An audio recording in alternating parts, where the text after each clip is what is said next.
자, 오늘 말씀은 사울이 블레셋과의 전쟁에서 패배하고 최후를 맞이하는 순간의 이제 모습입니다.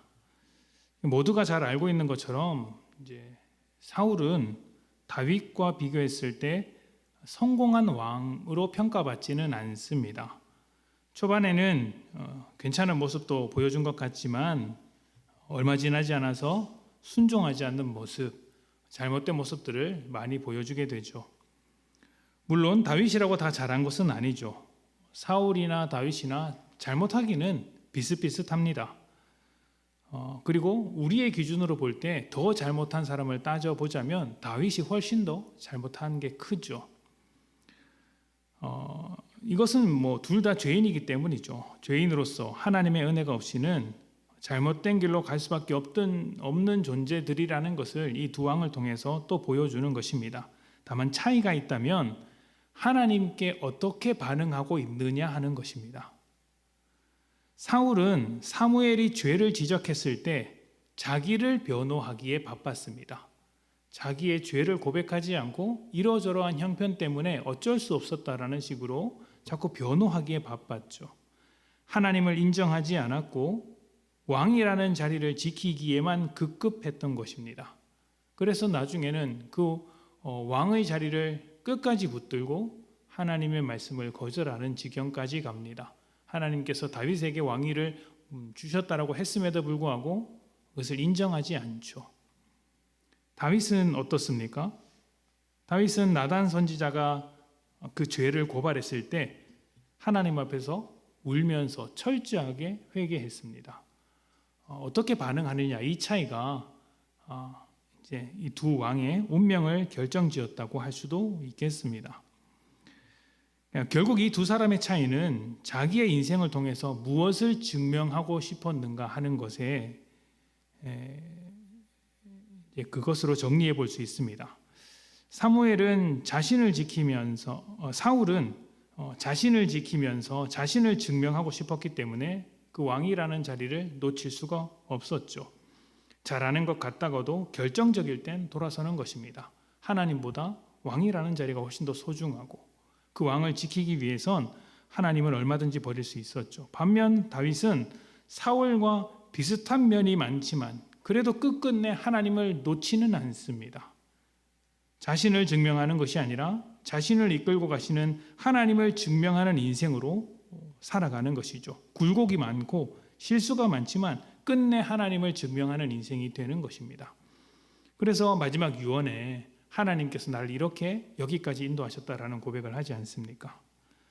둘 모두 왕이 되었고 이러저러한 은혜를 입었으나 그 은혜에 대하여 어떻게 반응하며 무엇을 증명하는 인생이 될 것인가는 전혀 달랐던 것이죠.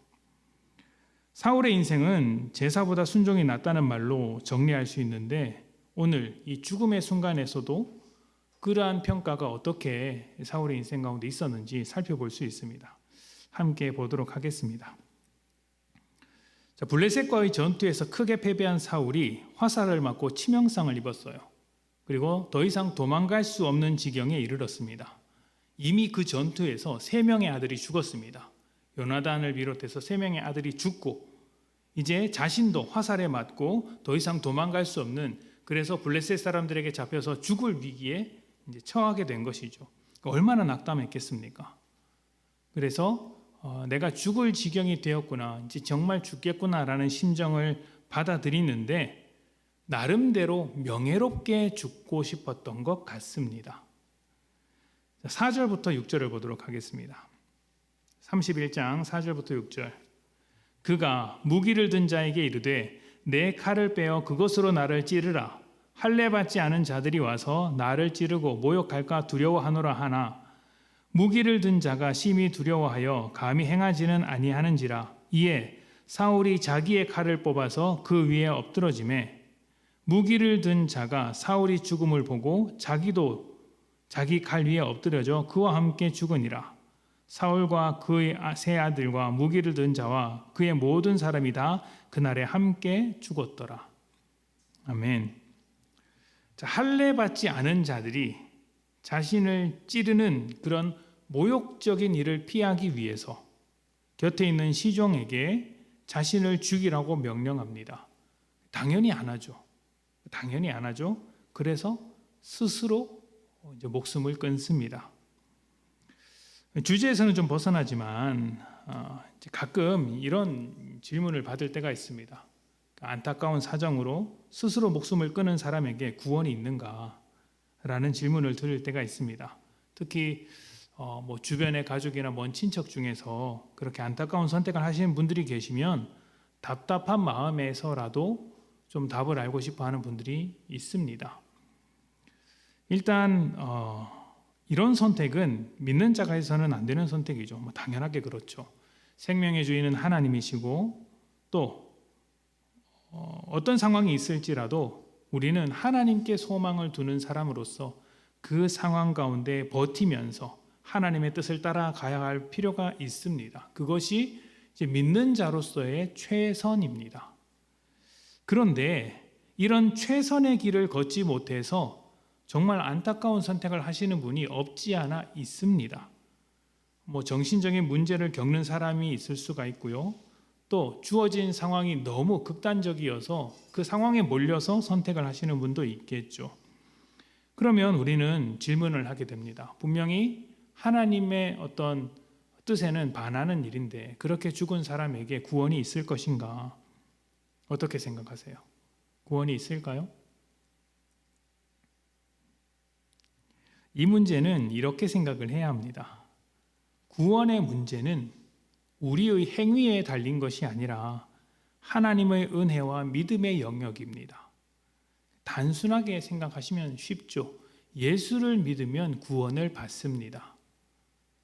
예수를 믿으면 구원을 받는 것 외에 다른 조건은 없습니다. 스스로 안타까운 선택을 하더라도 구원과는 상관이 없습니다. 그러니까 이제 스스로 목숨을 끊는 그 문제는 구원을 받은 다음에 어떻게 살아가느냐에 대한 문제이기 때문이죠. 그리고 이제 그 비슷한 실수는 우리도 참 많이 합니다. 우리도 삶에서 많은 실수와 잘못을 하듯 또 그런 선택을 하는 분들도 그런 큰 실수와 잘못을 하고 있는 것이죠. 다만 다시 한번 말씀드리지만 믿는 자라면 이런 문제를 겪지 않도록 항상 소망을 하나님께 두고 살아야 합니다. 세상 가운데 소망을 두고 살아가는 사람의 그런 가장 부정적인 결말이 스스로 목숨을 끊는 것이기에 우리의 소망이 세상으로 흘러가지 않도록 하나님께 두어야죠. 그리고 하나님께 소망을 둔 사람은 자기 자신의 삶을 돌볼 뿐만 아니라 하나님의 뜻을 따라 서로를 돌보아야 합니다.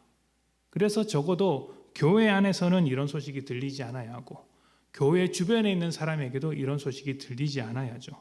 우리 모두의 책임이라고 말할 수 있습니다. 자, 다시 본론으로 돌아와서 사울은 할례 받는 자에게 죽는 것을 굉장히 치욕스럽게 생각을 했습니다. 그래서 스스로 죽기로 결단을 하죠. 정결하지 못한 이방인의 손에 죽는 것보다 거룩한 하나님의 백성에게 죽는 것이 더 낫다라고 생각했던 것 같습니다. 그래서 곁에 있는 자기 이제 시종에게 죽이라고 했고 그가 거절하자 스스로 목숨을 끊는 결단을 이제 했던 것이죠. 거룩함을 훼손시키지 않겠다는 어떤 신앙의 결단, 대단한 결단처럼 보이기도 합니다만 사실은 그렇지 않습니다.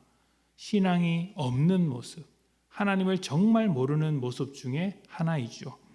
창세기 17장을 보도록 합시다. 창세기 17장 4절부터 8절까지 말씀.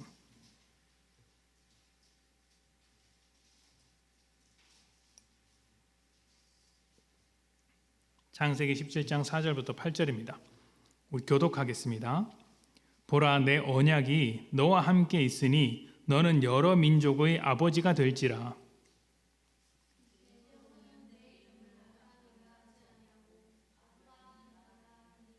이는 내가 너를 여러 민족의 아버지가 되게 하리니라.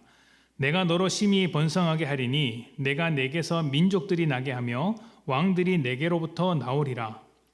내가 내 언약을 나와 너 및 내 대대 후손 사이에 세워서 영원한 언약을 삼고 너와 내 후손의 하나님이 되리라. 내가 너와 내 후손에게 내가 거류하는 이 땅 곧 가나안 온 땅을 주어 영원한 기업이 되게 하고 나는 그들의 하나님이 되리라. 아멘. 자, 할례는 하나님과 아브라함 사이에 맺어진 언약에서부터 출발을 합니다. 그런데 이 언약을 가만히 보면 굉장히 일방적이라는 것을 알 수 있습니다. 한쪽에게 유독 많은 책임이 있다는 말입니다. 누구에게 더 많은 책임이 있을까요? 아브라함이 하나님께 해야 하는 일, 아브라함이 하나님께 해야 하는 책임이 많은 게 아니라 하나님께서 아브라함에게 많은 책임을 지고 있고 하나님께서 아브라함에게 하실 일이 많다는 것이 방금 읽은 말씀 속에 나옵니다. 하나님은 아브라함에게 아브라함 그 본인과 그 후손들을 하나님의 백성으로 만들겠다는 약속을 하십니다. 이 약속이 얼마나 힘든 일인지 우리는 이스라엘 역사와 모든 인류의 역사를 통해서 발견하게 됩니다. 모든 인류 그리고 이스라엘까지 하나같이 전부 죄인이기 때문에 하나님께 반역하려는 본능을 가지고 있습니다. 그런 반역의 본능을 가진 자들을 하나님의 백성으로 삼고 품겠다라고 약속해 주는 것이죠. 자녀를 키워보면 이 반역의 본능이 얼마나 힘든 것인지 알 수 있습니다. 특히 사춘기에 접어든 아이들이 그렇죠. 저는 아직 어려서 그 정도는 아니지만 한 5춘기, 7춘기 정도는 이제 겪어 보았습니다. 여러분도 그렇겠죠. 사춘기에 접어든 아이들은 기본적으로 부모에게 반항하는 특성을 갖게 됩니다. 그런 본능을 갖게 되죠. 그래서 정말 좋은 것을 주는데도 불구하고 받지 않고 다투는 경우가 많습니다. 그냥 싫어하는 것이죠. 그래서 아이들이 사춘기에 접어들기 전에 좋은 습관을 만들어 주어야 한다, 신앙 교육을 해야 한다라고 말하는 것도 같은 맥락입니다. 일단 머리가 커지면 무슨 말을 하든 부모에게 반역하기 때문에 좋은 습관을 가르치기가 또 믿음을 가르치기가 힘이 든 것이죠. 반역의 마음을 품고 있는 자들을 자신의 백성으로 삼겠다는 것은 반역자의 마음을 사랑의 마음으로 돌려놓겠다라는 말씀입니다. 원수 관계였던 사람을 사랑의 관계로 돌려놓겠다는 것이죠. 이것이야말로 정말 어려운 일 아니겠습니까? 얼마나 굴욕적인 일이 많이 있겠어요. 친구들끼리도 다퉈서 관계가 틀어지면 그 마음을 푸는데 굉장한 에너지가 필요합니다. 그게 힘들어서 내가 먼저 사과하기 싫다라고 말하지 않습니까? 근데 일방적으로 하나님을 거절한 인간에게 찾아가서 은혜를 주시고 사랑의 관계로 회복시켜 주시는 일이 어렵지 않겠습니까? 어렵죠. 그 어려운 일을 하나님께서 해 주겠다라고 약속을 하고 계신 거예요. 자, 그렇다면 이것은 이제 하나님의 책임이고 하나님의 일입니다. 아브라함은 무엇을 해야 할까요? 아브라함은 무엇을 해야 할까요? 제가 일방적인 책임, 일방적인 계약이다, 일방적인 관계라고 말씀드렸지 않습니까? 지금까지 하나님은 그 악한 관계를 선한 관계로 바꾸기 위해서 스스로 노력하겠다고 약속을 해주셨어요. 그러면 아브라함은 무엇을 할까요? 할 게 없습니다. 딱 하나 나오는데 그것이 바로 할례입니다. 할례를 무엇으로 설명하는지 한번 봅시다. 창세기 17장 9절부터 11절입니다. 하나님이 또 아브라함에게 이르시되 그런즉 너는 내 언약을 지키고 내 후손도 대대로 지키라. 너희 중 남자는 다 할례를 받으라. 이것이 나와 너희와 너희 후손 사이에 지킬 내 언약이니라. 너희는 포피를 베어라. 이것이 나와 너희 사이의 언약의 표징이니라. 아멘. 할례를 언약의 표징이라고 합니다. 다시 말하면 언약을 기억하고 떠올리게 하는 용도로서 할례를 한다는 말입니다. 왜 떠올리는데 할례여야 하느냐, 힘들고 아플 텐데 라고 물으실 수 있는데 성경에는 이유가 나오지 않으니까 알 수 없습니다만 추측컨대 이런 것 같습니다. 하나님의 약속은 지금 후손이 없는 아브라함에게 후손을 주겠다라는 약속입니다. 그래서 이제 너의 후손이 너의 능력이 아니라 나의 능력으로 만들어지는 것이다. 그리고 너의 생명뿐만 아니라 너의 후손의 생명도 내가 끝까지 붙들고 가겠다라는 의미에서 생명과 가장 관련 있는 자리에 표시를 해두신 것은 아닐까라는 생각을 이제 해봅니다. 자, 중요한 문제는 아니고요. 중요한 것은 아브라함이 할례를 하는 이유입니다. 왜 하죠? 하나님의 언약을 기억하는 것입니다. 그러니까 아브라함이 할 일이 뭐냐면 하나님은 너를 위해서 일해 주실 거야. 그러면 아브라함은 뭘 합니까? 그렇게 일해 주시는 하나님을 잊지 마. 기억하면서 살아.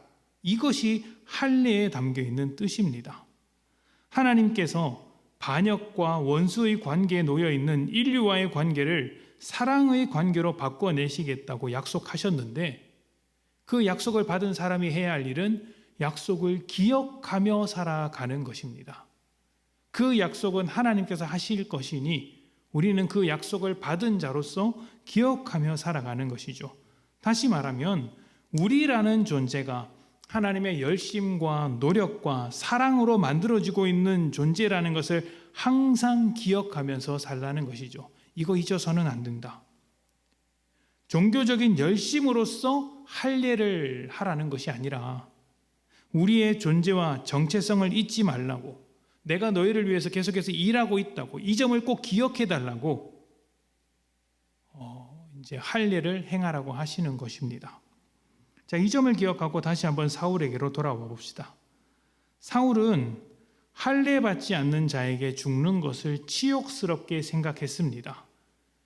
자, 그런데 사울은 할례 받은 자로서 살았을까요? 그는 자신을 위해 일하고 계신 하나님, 원수 관계를 사랑의 관계로 바꾸기 위해 노력하시는 하나님을 인정하며 하나님과 동행하는 삶을 과연 살았을까요? 그렇지 않습니다. 그가 정말 하나님을 사모하고 여전히 자신을 변화시키고 도우시는 하나님이라는 것을 알았다면 하나님께서 뭔가 잘못을 지적했을 때 수용했을 것이고 또 지금 죽는 이 순간에도 이렇게 행동하지는 않을 것입니다. 바로 앞장에 다윗의 이야기가 나옵니다. 근데 다윗의 이야기도 지금 사울과 비슷한 처지에 있다는 것을 발견하게 돼요. 사무엘상 30장입니다. 1절부터 6절입니다. 제가 봉독하겠습니다. 사무엘상 30장 1절부터 6절까지 말씀. 다윗과 그의 사람들이 사흘 만에 시글락에 이른 때에 아말렉 사람들이 이미 네겝과 시글락을 침노하였는데 그들이 시글락을 쳐서 불사르고 거기에 있는 젊거나 늙은 여인들은 한 사람도 죽이지 아니하고 다 사로잡아 끌고 자기 길을 갔더라. 다윗과 그의 사람들이 성읍에 이르러 본즉 성읍이 불탔고 자기들의 아내와 자녀들이 사로잡혔는지라. 다윗과 그와 함께한 백성이 울 기력이 없도록 소리를 높여 울었더라. 다윗의 두 아내 이스라엘 여인 아히노암과 갈멜 사람 나발의 아내였던 아비가일도 사로잡혔더라. 백성들이 자녀들 때문에 마음이 슬퍼서 다윗을 돌로 치자 하니 다윗이 크게 다급하였으나 그의 하나님 여호와를 힘입고 용기를 얻었더라. 아멘. 사울이 전쟁에서 패배하고 세 아들을 모두 잃어버리고 죽음의 위기에 처한 것처럼 지금 다윗도 돌아와 보니 자기 마을과 식구들이 모두 적군에게 사로잡혀갔고 마을은 불타고 있고 또 그와 함께하고 있는 사람들이 이 억울함과 원통함을 참을 수 없어서 지도자였던 다윗을 쳐 죽이려고 돌을 들었습니다. 절망적인 상황이죠. 그런데 이때 다윗이 어떻게 합니까? 하나님을 의지합니다.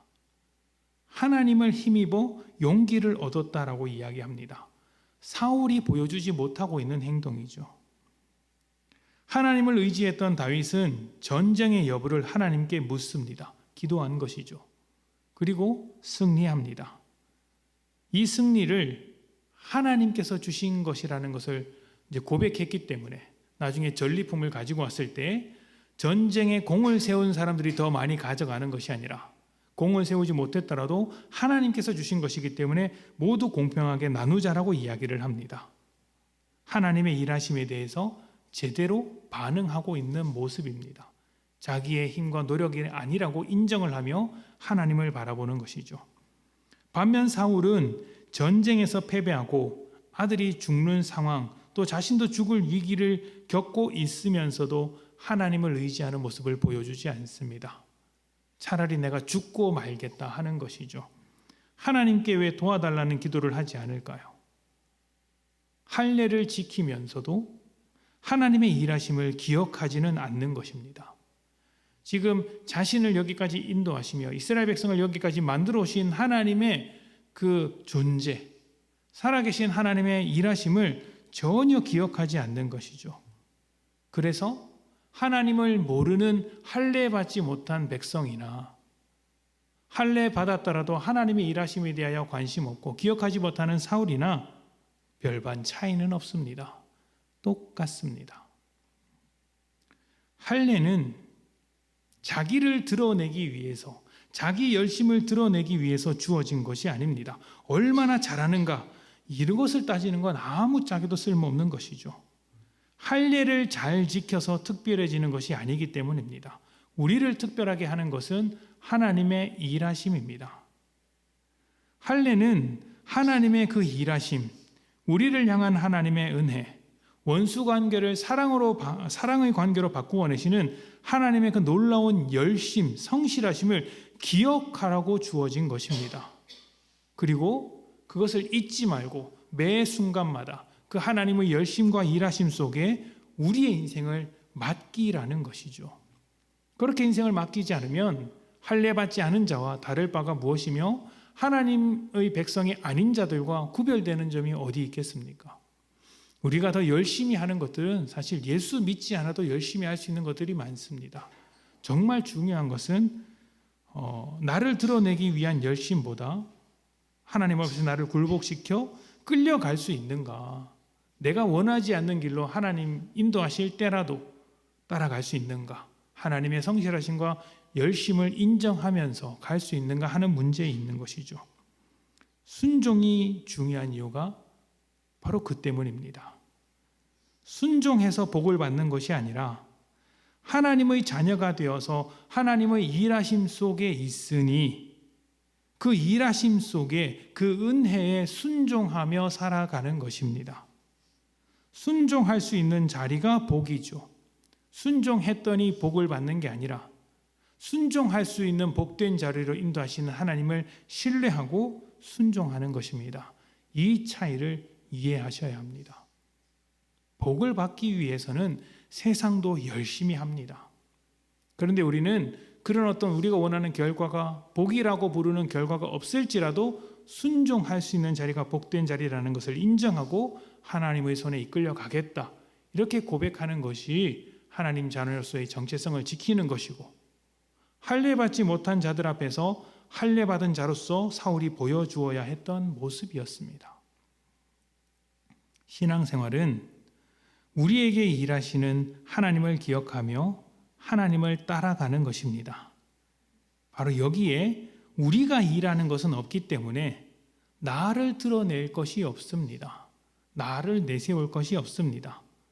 나를 드러내는 순간 우리는 할례를 붙잡으면서도 하나님의 일하심을 신뢰하지 못하고 자기를 변호하기에 바빴던, 자기를 내세우기에 바빴던 사울처럼 되는 것입니다. 자기 열심으로 자기를 지키겠지만 하나님의 백성으로 살지는 않는 것이죠. 여러분의 인생이 하나님의 손에 올려져 있다는 사실을 잊지 마십시오. 늘 반역하고 싶어하는 본능이 우리를 지배하고 있을지라도 하나님은 우리를 포기하지 않고 끝까지 너의 마음을 내가 갖겠다, 내가 순종을 이끌어내겠다, 너의 사랑을 내가 받아서 우리가 반역의 관계가 아니라 원수 관계가 아니라 사랑의 관계로 완성하겠다라고 노력하시고 말씀하시는 하나님을 바라보십시오. 그 하나님을 바라보며 살아가는 것이 믿음의 삶입니다. 그리고 그렇게 노력하시는 하나님 앞에 삶을 다 내어드려서 여러분의 인생이 하나님의 영광과 은혜로 또 하나님의 열심으로 가득 채워지기를 축복합니다. 우리 함께 기도하겠습니다.